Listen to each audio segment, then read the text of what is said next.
தமிழ் நண்பர்கள் அனைவருக்கும் வணக்கம். அக்னிச்சிறகு சேனல் சார்பாக இந்த வீடியோவுக்கு உங்களை அன்புடன் வரவேற்பது நான் உங்கள் கௌசி. கார்த்திக் ரேவதி சீரியலுடைய இன்னைக்கு எபிசோடுக்கான ரிவ்யூ என்ன அப்படின்றத பார்க்கலாம். அதுக்கு முன்னாடி இது வரைக்கும் நம்ம சேனலை நீங்கள் சப்ஸ்கிரைப் பண்ணலன்னா பண்ணிக்கிறங்க. கூடவே இருக்க பெல் ஐக்கானையும் கிளிக் பண்ணி அதில் ஆல் அப்படின்ற ஆப்ஷனையும் கிளிக் பண்ணிக்கிறங்க. அப்போ தான் நான் போடக்கூடிய வீடியோ உங்களுக்கு உடனுக்குடன் நோட்டிஃபிகேஷனாக வரும்.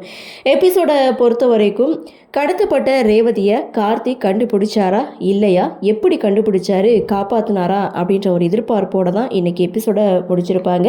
சரி, என்ன நடந்தது அப்படின்னு பார்க்கும்போது ரேவதியை கடத்தின ஒருத்தருடைய மனைவி அவங்களுக்கு கால் பண்ணி ஹவுஸ் ஓனர் பணம் கேட்குறாரு. யார்கிட்டையாவது பணத்தை வாங்கிக்கிட்டு வீடு வந்து சேருங்கன்னு சொல்ல வீராவும் கூட இருக்கவர்கிட்ட 10,000 பணத்தை வாங்கிக்கிட்டு அங்கேருந்து கிளம்புறாங்க.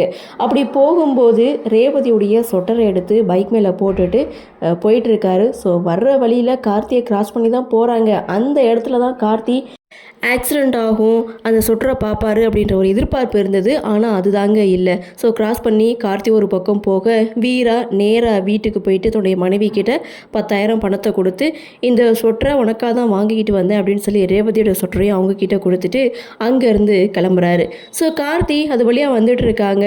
அப்போது தன்னுடைய ஃப்ரெண்டு சரவணனுக்கு கால் பண்ணி ஏற்காடு வந்த இடத்துல ரேவதி மிஸ் ஆகிட்டா, அந்த மகேஷை விட்டால் தான் ரேவதியை விடுவேன்னு சொல்லி இங்கே மாயா பிடிச்சி வச்சுட்டு மிரட்டிகிட்டு இருக்கா அப்படின்னு சொல்ல, சரி எல்லாத்தையும் நான் பார்த்துக்கிறேன், அந்த லோக்கல் ஸ்டேஷனில் மட்டும் சின்னதாக ஒரு கம்ப்ளைண்ட் கொடுத்துருங்க அப்படின்னு சொல்ல இப்போ தான் கொடுத்துட்டு வரேன்னு சொல்லி ஃபோனை கட் பண்ணுறாங்க.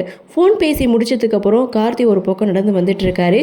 அப்படி வர்ற வழியில் நேற்று ஒரு பொண்ணை ஆக்சிடெண்ட்லேருந்து காப்பாற்றினாங்க இல்லையா, ஸோ அந்த பொண்ணோட அம்மா தான் வீராவுடைய மனைவி.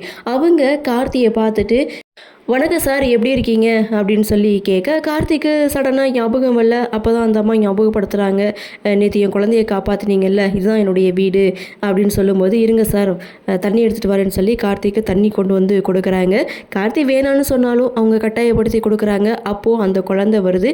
ஸோ அங்கிள் அப்படின்னு சொல்லிக்கிட்டு என்ட்ரி கொடுக்குது. என்னம்மா நல்லா இருக்கியா, அம்மா சொல்கிறதெல்லாம் கேட்குறியா அப்படின்னு சொல்லி பேசிகிட்டு இருக்கும்போது அப்போ தான் தற்செயலாக அங்கே ஸ்வெட்டர் அந்த கொடியில் கிடக்கிறத பார்த்துட்டு இது யாருடைய ஸ்வெட்டர் அப்படின்னு சொல்லி கேட்குறாங்க.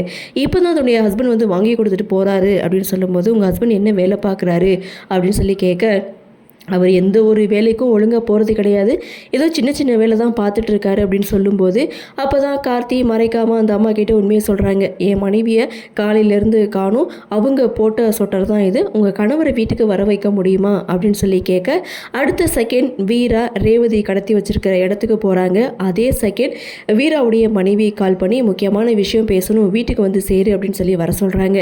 அப்போது கூட இருக்கவர் வீரா கிட்ட சொல்கிறது, இந்நேரத்தில் நீ பாதியில் கிளம்புனா மேடம் ரொம்ப கோவப்படுவாங்க அப்படின்னு சொல்ல, வீட்டில் கொஞ்சம் பிரச்சனை போயிட்டுருக்கு, நான் என்ன எதுன்னு பார்த்துட்டு வந்துடுறேன் அப்படின்னு சொல்லி வீரா வீட்டுக்கு வர அந்த இடத்துல வீராவும் தன்னுடைய மனைவி கிட்ட எதுக்காக தன்னை வர சொன்ன அப்படின்னு சொல்லி கேட்க, அப்போ தான் தன் மனைவியை எங்கே கடத்தி வச்சிருக்கீங்க அப்படின்னு சொல்லி கார்த்தியுடைய என்ட்ரி.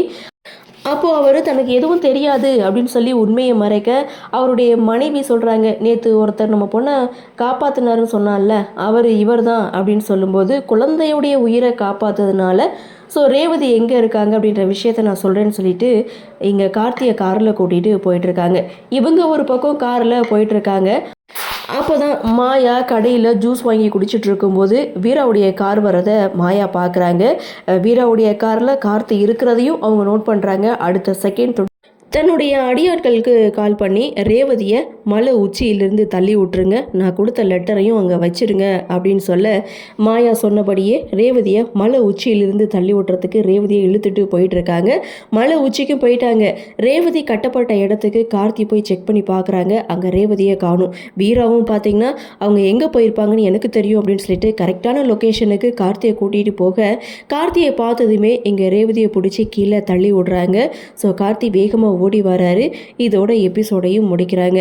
ஆக மொத்தம் இன்னைக்கு எபிசோட் அப்படின்னு பார்க்கும்போது ஸோ ரேவதியை கார்த்தி பார்த்துட்டாரு, எப்படி காப்பாற்ற போகிறாரு அப்படின்ற ஒரு எதிர்பார்ப்போடு தான் இன்னைக்கு எபிசோடை முடிச்சிருக்காங்க. சரி, என்ன நடக்குது, என்ன மாதிரியான சுவாரஸ்யத்தோடு கதைக்கள நகர்வை கொண்டு வராங்க அப்படின்றத நாமளும் பொறுத்திருந்து பார்க்கலாம்.